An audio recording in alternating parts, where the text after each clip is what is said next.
End of some badly needed programs. Thousands of people who are at risk of losing critical services for the disabled made their voices heard today at the state capitol. News 9's John Jordan is live with the story for us tonight. John?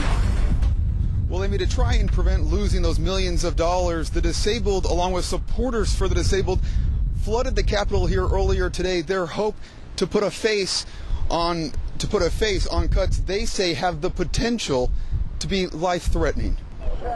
They gathered outside the Capitol, inside the Capitol, and in legislative offices, all in an effort to put a stop on what could be devastating budget cuts for the disabled. And in a way, this is kind of a death march, because if any of the services are cut, it could literally mean death for people. As it stands, the Developmental Disabilities Services Division is looking at cuts over 14% for next fiscal year.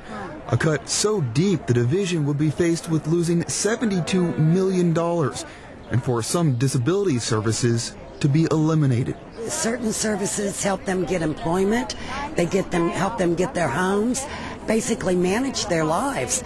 But as it was explained to the demonstrators, they aren't the only ones that risk losing services. The House and Senate have certainly made deep cuts within their own budgets, though, and definitely with any changes. We understand that there are limited resources. I think anybody who reads the paper or watches television knows that there's a budget crisis. The difference between what we're talking about today in these programs and the other departments of state government is that this affects people's lives. A kind of message that appears to be working. And I oppose these cuts. I don't think that we can leave the people in our society who need the most help out in the cold, and I don't intend to do it. But until they can get a majority of lawmakers to feel the same, these protesters have no intention of giving up. If we do not convince the legislature, and perhaps we need to do this as often as possible until the legislature realizes that we will not stand for it.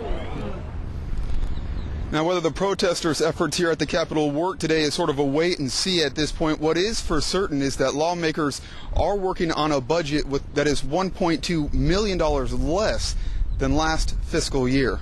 Guys. All right, thanks, John. And the legislature doesn't have a lot of time left to work on the budget. The next fiscal year begins July 1st.